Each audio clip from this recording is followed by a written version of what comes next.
Angsoseni kose eni oshi yebo angsoseni kose eni oshi yebo angsoseni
That's a declaration, Pastor Lord.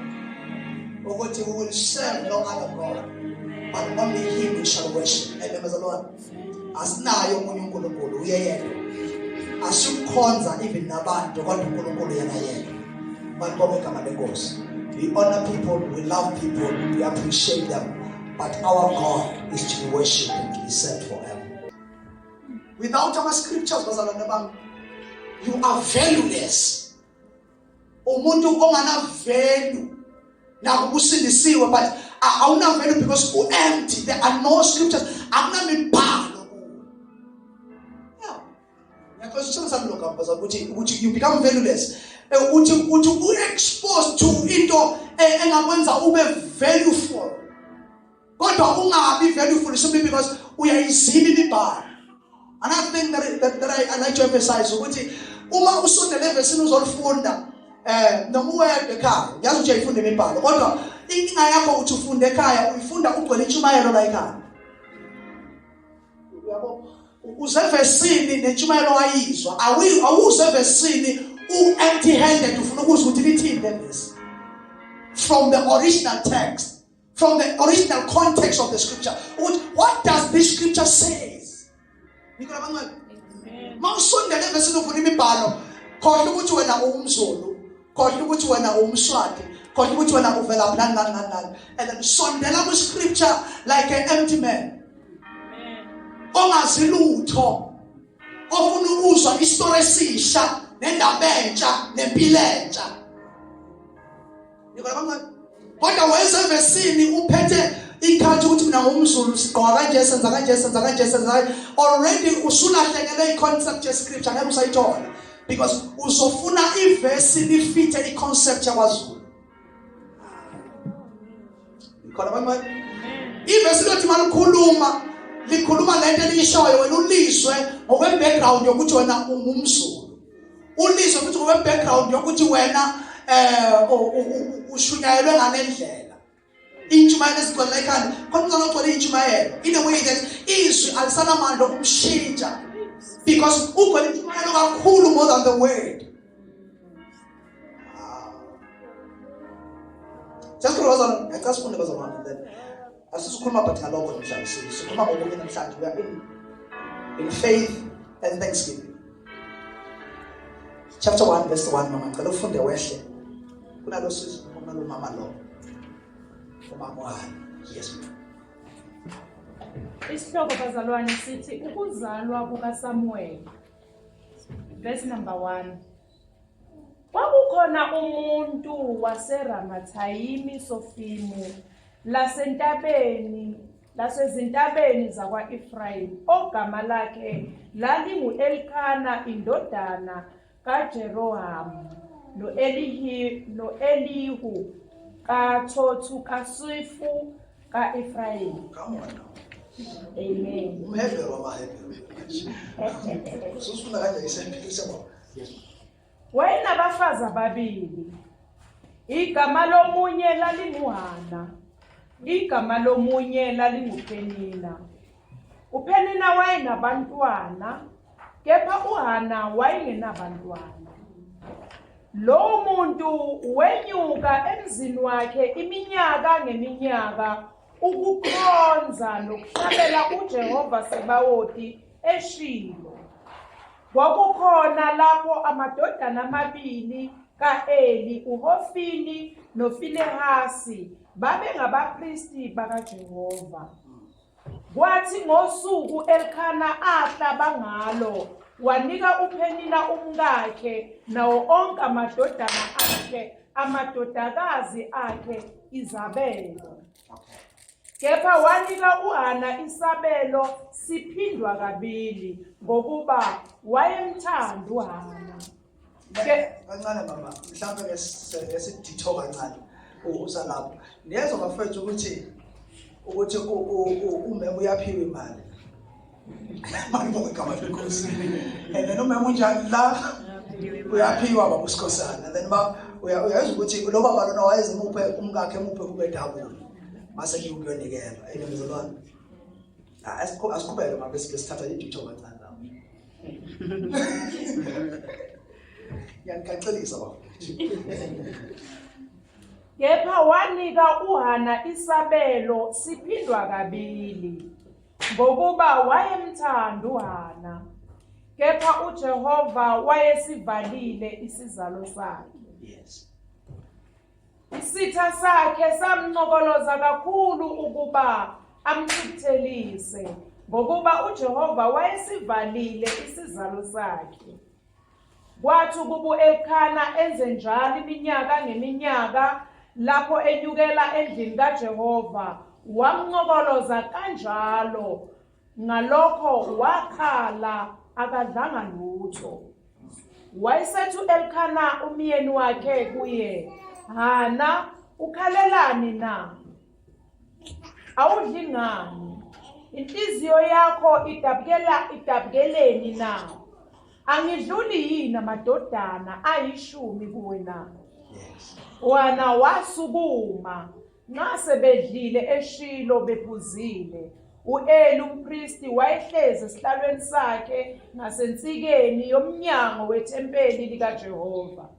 Umphefumulo wakhe wawunomunyu, wakhuleka kuJehova, wakhala kakhulu. Wenza isithembiso wathi kuJehova Sebawothi, ubheke nokubheka ukuhlupheka kwencekukazi yakho, ungikhumbule. Ungakhohlwa incekukazi yakho, unike incekukazi yakho umntwana wesilisa. Bese ngimnika uJehova zonke izinsuku zokuhamba kwakhe, kungathinti impuco ekhanda lakhe. Kwathi saqhubeka ukukhuleka phambi kukaJehova, u-Eli waqaphela umlomo wakhe. uHana wayekhuluma enhlizweni yakhe, kwabikizela izindebe zakhe zomlomo kuphela. Kepha izwi lakhe lalingazwakali. Ngalokhu uEli wacabanga ukuthi udakiwe. U-Eli wathi kuye, uyakudakwa kuze kube nini na? Susa iwayini lakho kuwe. uHana waphendula wathi, hayi Nkosi, ngingowesifazane ohluphekileyo. Angiphuzangi iwayini naphuzo olunamandla, kepha bengithulula umphefumulo wami phambi kukaJehova. Ungasho ukuthi incekukazi yakho ingowesifazane omubi, ngokuba kungobuningi bosizi lwami nangokuncokolozwa kwami ngikhulumile kuze kube manje. Yes. Ukuvespa nami manje ngoba ufisa ukuthi Verse 16. Okay, cela sime lapha verse 17. Yes. Wayesephendula uEli ethi, hamba ngokuthula, uNkulunkulu waka-Israyeli makakunike okucelileyo kuye. Amen. uNkulunkulu kaIsrayeli makakunike okucelileyo kuye. Sibamba amehlo bazalwane. Father, we thank you. Izwi lakho liyaphila libuqo. Speak in our lives and our hearts. Develop us with it in Jesus' name. Amen. Bazalwane, angizoba mfushane and then angeke futhi ngiphathe izinto eziningi in this message. I want to just be straight to the point. La ngifuna ngenza ngabo usifunde le ndaba yonke kangaka. Ngifuna si understand kahle i-weight yale ndaba ne-weight ye-feeling yalo mama ememezalwane. Kulula ukuthi masifunde scripture sitshele ukuthi kwakulula kulo muntu. And then sitshele ukuthi hayi wakhala nje kwangani wakhala bakabili noma wenza ukuthi kwase kuyenzeka. But the more you read the story is the more you find the gist and the pain and the hardship and the longevity of time coming to the same mountain to say thank you to God and to ask to God, but uNkulunkulu engamnikezi lokho akufisayo. And then ubhekela ukuthi umnakwabo am I right? Umnakwabo abagane indoda yodwa naye ubani uPenina. uPenina yena umubheka la uyezwa ukuthi wayelibe ebaqhulula abantwana. Ngiyabona bazalwane. Wayelibena ekhululekile esibelethweni abantwana belamana. Okusho ukuthi ukulamana kwabantwana akusinto overnight nje bazalwane. And then balamana bayakhula ukulama omunye bayakhula. Okusho ukuthi lo sisi lo wana ulibe uchukuluzwa yilo from kwingane yokuqala yakhe encane. And then we first born yakhe uPenina ulibe yamchuluza ukuthi bheka mina, because ngalesi sikhathi umuntu wesifazane uma eganile it was very important ukuthi akwazi uku-exercise ilungelo lakhe nesibusiso sesibeletho okuwumntwana ememezalwane. So lokho kwabanikeza a certain value, more especially uma ngabe futhi ekwazi ukudeliver umntwana wesilisa womfana. So now leso sibeletho sasihlonishwa noma lo wesifazane wayehlonishwa because now kwakuba ngathi sethole indawo in the family. Nakuba engxenye yomndeni kodwa uma engakazi angakubuseki nesibeletho and then so deliver umntwana wayibukeka ngathi akaphelele ngalesi sikhathi. Manibonga malenkosi. So uyayicabanga le pain yokuthi umnakwenu ngalana ubusy yena uyakuphukuluza ngoba unaso lesi sibusiso sabantwana. Uyakuthanda indoda impela kodwa inkinga napho la ikhona. And lo sisi akakwazi ukuyixolela for this, akakwazi ukuthi uaccept ukuthi this is my life. Nginjena kunje impilweni yami, ngisho uNkulunkulu ungabele lokho. Akakwazi ukwamukela lokho. Indoda yakhe yayimthanda ngendlela yokuthi yayize ithi noma sekuyonikelwa imnikezela kube double makuyonikelwa. Balibonga balenkosi. Hawu uphe emhlongo kuze be double balibonga balika Jesu. And then kuze kodwa angisho kuwe lento mama. Ngisho lapha umhlongo. Hallelujah. Ingaze kuthiwe amazwi ami ngithiwe ngawo. So now bazalwane and now lo sisi lo noma lo mama le pain wayeyifila year after year. Uma kukhushuka intaba kuyobongwa isitho sokuqala esasibalekile wawusibonga kwakuyisibusiso sabantwana. Leso umuntu wesifazane lodwa kwakuyisibusiso esikhulu kabi ukuthi unomntwana. It was a blessing. So manje mawukhuphuka intaba uyeshila uyobonga. Kwakuba ukuthi ngikhuphuka intaba and then ngiyobonga and uNkulunkulu umbusise ngabantwana. So that one, it was very important kulabazalwane bangaleso sikhathi. So now uyayicabanga into yokuthi wena ukhuphuka year after year and ukhuphuka intaba njalo uyachukhuluza lo bathola abantwana and wena awunayo into ephathekayo ongayoma phambi kaNkulunkulu nayo uthi baba ngizobonga ngoba ungenzele lokho. Baba balenkosi. So now the pain of going to the mountain every year, to the temple every year, wawufike lapha ubonge bese futhi ubeke icelo. Wayefike bonge umntwana engamphethe. Ebonge futhi engabambile. Kodwa wayefike bazalwane efike bonge ethi mayeqeda ukubonga bese senje bazalwane ephinde ecele. ecela ukuthi next year bayebuya kune anticipation yokuthi uma ngibuya ngizobuya sengizobonga lokhu uNkulunkulu engicela khona namhlanje okuwumntwana. Next year mawufika next year isikhathi sokubuyela entabeni kuyobonga utholakala ukuthi lento ayicelile futhi ayicelile last year akayitholi kodwa kumele enze njani bazalwane futhi ayobonga. And uhamba nalona nalelixoki libe lithi hey mina umbona phela sekunjalo futhi ntombi. Ukwambona umuntu okutshela ukuthi yena sekumlungele hayi ngoba elethi testimony ngoba nje kukhuluza. Yeah. How when phela wena ukulungelani ngaphela pheka mina seku 6 months. Omunye phela mina usathembisile nje ngikhuluma nawe. Usacelile ngikhuluma nawe. Phela mina and then emsebenzini bangibizile nje ngikhuluma nawe. When I testify kodwa wenza njani? Uyangikhuluza. So what will your situation here? So this is the weight of the pain. Kana year after year. Year after year. Ngicela last year ngitshela ukuthi this year ngizobonga lokho ngicela last year kodwa uyaphela nalonyaka kufika isikhathi sokuthembeleni angiyiphethe lento engamcela mina kodwa. Kodwa lokho akuyijikisi indumiso. Ngizokhuphuka intaba ngiyobonga nakuba imiphumela yemithandazo ongakayiphathi kodwa ngiyakhuphuka nakulonyaka. Khuphuka ngokho.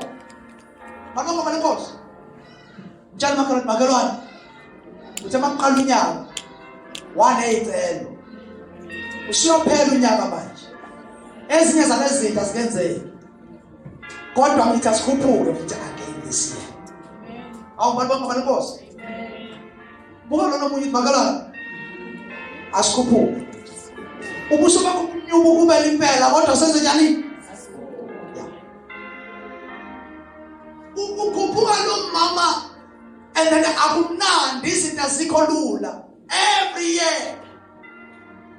Uyacabanga ukuthi umuntu omaziyo ukuthi unamandla okukunikeza lento oyicelayo kodwa engakuniki lento oyicelayo enayo. Ebese ngonyaka ozayo esokuthi ubuye futhi uzokwenza njani bazalwane? Uzobonga uphinde ucele futhi lento futhi anjani anayo kodwa engakunikezile yona engakunikezi futhi. Ebona ukuthi nje ngiyathanda ukubonga kwakho ngiyakwamukela ukubonga kwakho. And then this is a life of a person babumlambo othi noma ngiphile ngiyakuye noma ngangiphanga ngiyakuye because impilo yami idependele kuye. Khona umuntu baba and wabhala le quote wathi if the life of A depends on the life of B, neglecting or ignoring A destroys or neglecting or ignoring B destroys the life of A. Nicola Bangman? Let's speak the spirit class. Uma impilo. What's up?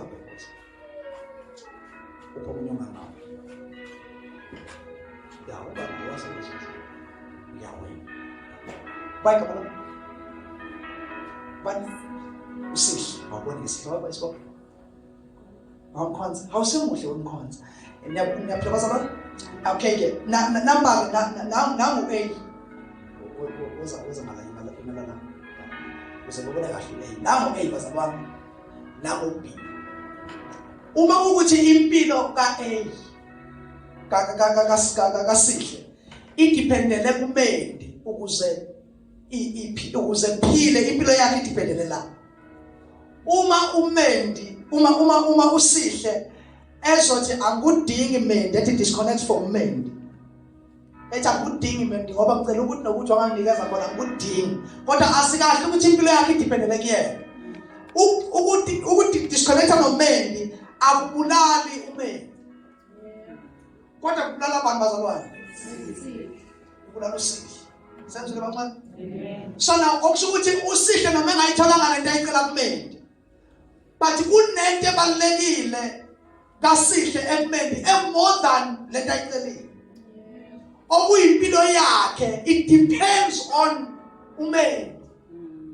Okusho ukuthi noma ethanda ukudisconnecta kumendi akakwazi ukudisconnecta kwamele ubuye ezobona umendi angamnika ngalento ayicelile because my life depends on umendi after all. So now into yethu yokukhonza uNkulunkulu neyokubonga uNkulunkulu has got nothing to do ukuthi usasinikezile yini bamsima ngolento ebesiyicelile, but it's got everything to do with ukuthi impilo yethu kakade bazalwane is depending on God. And ukuneglecta uNkulunkulu, it doesn't destroy uNkulunkulu because uJehova nje engahlanganiswa nalutho umile bephakade and ubukhulu bakhe akudependile kimi. Awubona Nkosi. So manje udisconnecta kwami kuye, it destroys me more than it affects him. Sanizule bantwana.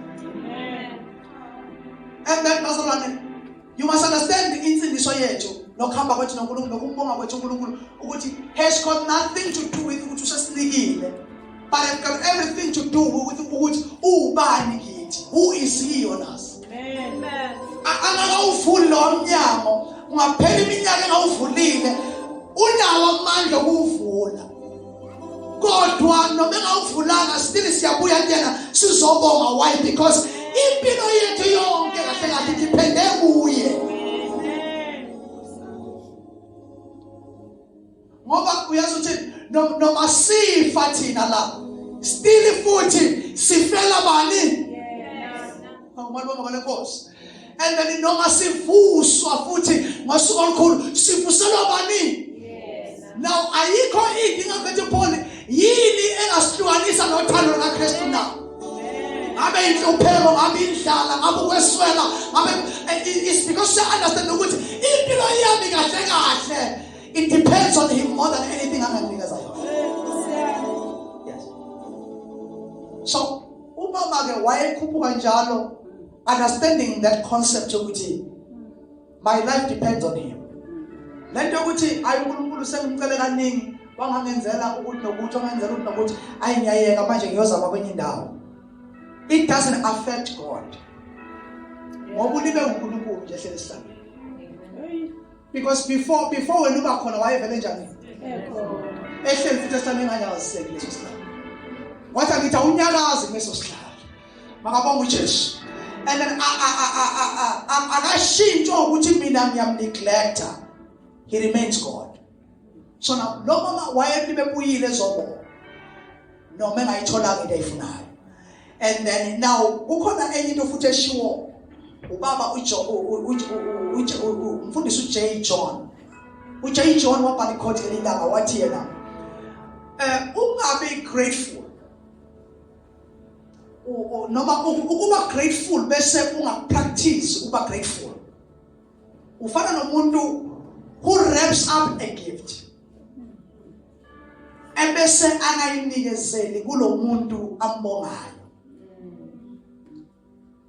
I'm so glad we are grateful for life. Am I right? But ungayi-athari lento ye-gratefulness nongayi-put into practice into ye-gratefulness. Isho ukuthi ufana nomuntu orephe i-gift ukuthi ngiyambonga uNkulunkulu and then kodwa awufuni ukumnikeza le-gift. Amen. Yeah. Uhleli nawe. What good does it does ukuhlala ne-gift yomuntu oyirephe around but refuse ukumnikeza ngenxa ukuthi awufuni ukumnikeza.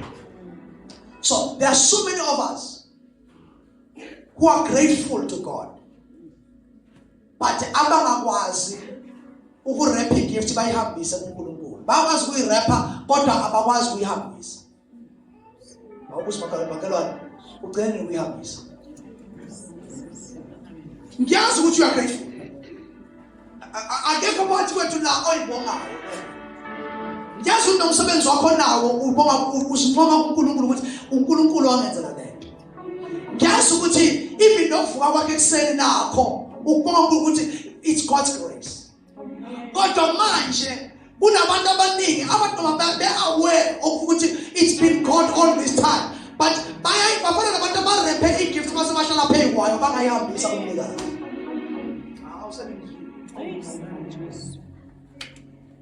Now lo muntu lona okumele ngabe receive igift uconsider njengomuntu ungrateful. Kanti wena ungrateful inkinga yakho awukwazi ukuhambisa ibongo. Noma inkinga yakho awukwazi ukukhombisa ini bazalwane ubongo. Ungrateful. Uyezwa ngawo ukuthi awuhamba khona uyancoma but awukwazi ufike kuye uzothi baba ngiyabonga. Awubantu babalenkosi. Baba ngiyabonga. Ukwenza umuntu okuncamayo everywhere. Ekuncoma James Banban. But mayihlangana nawe efrau ebusweni. Uthi lo muntu ngoba ngizwa indaba ezinhle ukuthi khuluma ngami kahle lahamba khona but akayikhombisi mayise nawe. Leyo nto leyo yenza ukuthi ube nokuthi yini uzama ukuthenga amehlo abantu yini noma umbonga ngempela because akakaze veze kumina ukuthi ngempela I mean what I mean to him or to them. So that's what we do if we don't practice gratefulness. Athi mhlawumbe ngelinye ilanga balizibusiso kaziningi na zibaleke ngasi yeke ba aziningi Onikosi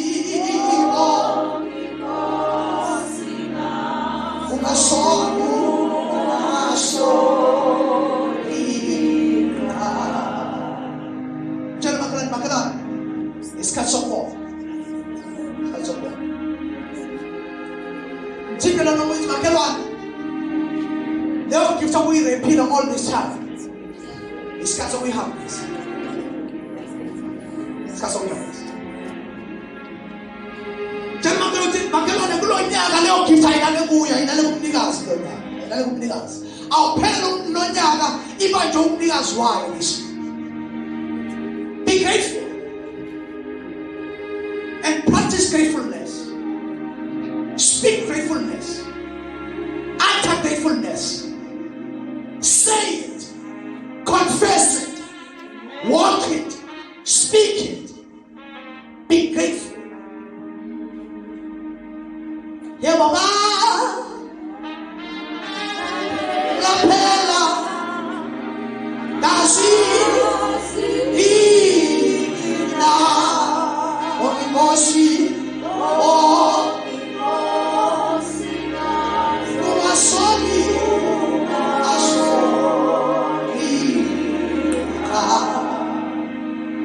Our God is a faithful God. Ukuba faithful wakhe akabe faithful mhla ephendula. Because umlindela angalindwa khona. uNkulunkulu ufaithful in his essence, in his character. Akakaphenduli yizwi. Ungezi kuye ngoba umlingo ukuthi mhla uNkulunkulu angenzela lento ngiyobuya kuzombonga ngithi wazi wathembeka uNkulunkulu. Nikhola bangcwele. And then into yami ukumbonga ukuthi uthembekile is not based on what he has done for me, babushulu, but it's based on his character. Ukuthi he is faithful and he changes not.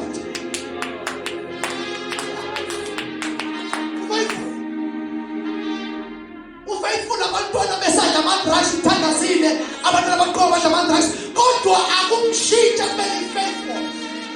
Awuguquki leso sihlalo. Malibonga balenkosi. I-character kaNkulunkulu ilehlobo ye-character engaguqulwa izimo engashintshi. Uthembeke kulahlela labazali kodwa he is faithful. Amen. Awusuki leso sihlalo. Mtshela makhelwane akasuki leso sihlalo. Hayi akasuki leso sihlalo. Akasuki noma kufa abantu left right and center kubathembile kodwa yena akaguquki leso sihlalo. Usadingile ukuthi uzobonga.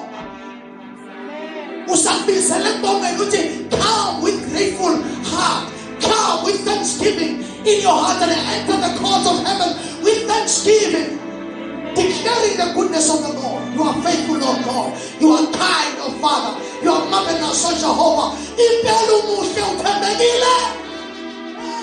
Akashulia. Uthembekile. Ngiyagula emzimbeni kodwa uthembekile. Phela i-character kaNkulunkulu ayibi affirm ukuthi is a healer mhla ephilisa wena. But here is affirmed on being a healer, on the character of himself that changes not. He is a healer. He is the Jehovah the Paris of what I am.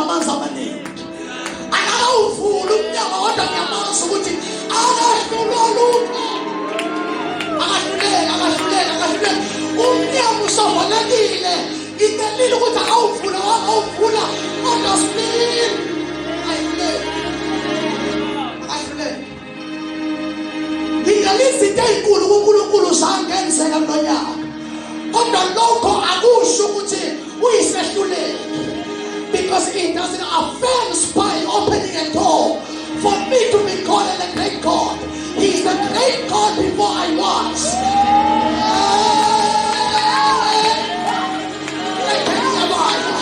He's called Jehovah in the night. I'll see you as a star. Yakatusa sila sa stalo. Umilay salo.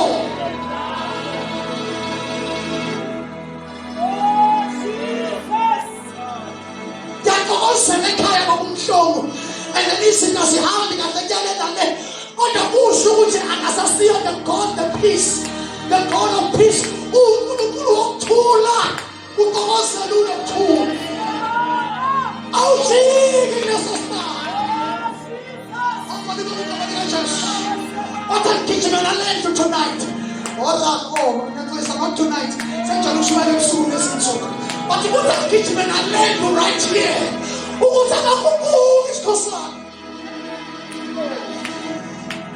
Yes, it means you're inside. What I was saying, what you had, we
are for his character, for who he is.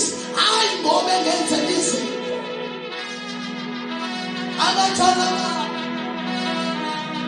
We are the way.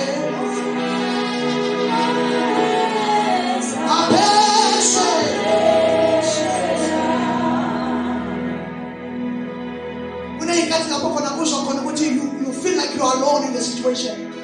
God is not showing up. Very desperate because we have to sometimes. Not going to cost I'm not going to feed. I'm not going to cost.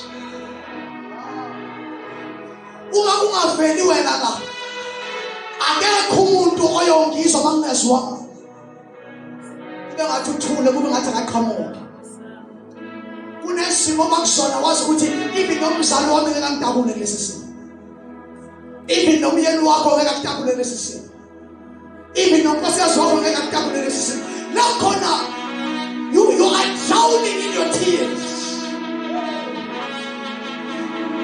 You are drowning in your tears. Kube ngathi akekho okulalelayo nokuswayo ubisa uNkulunkulu kube ngathi noNkulunkulu akakuswile kodwa kumshintshe from the character ukuthi ngizoba nawe njalo. I will never leave you. I will never forsake you. I am your God. I am your Father. Ini ngizisela ngedwa. Kodwa ngiyazi ukuthi una. Yazi ukuthi una. Abantu bangibeka izandla, abantu bamlahle bakushiye. But I know impilo yakhe iyaphela la. Ngakho ukuthanda khona I desperate prayer. Baba, if you don't show up, nobody will. If Father you don't show up, nobody will. Because sometimes nobody cares. Woo.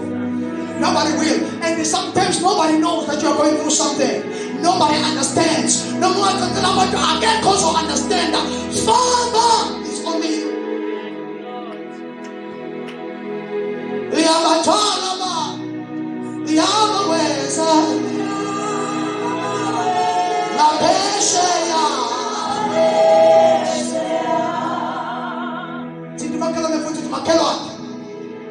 Akayijikilesa sihlala. Umamwana wayeshonela njalo ezobonga. Ngenxa ukuthi waye understand uNkulunkulu ongajikile leso sihlalo sokuthi uNkulunkulu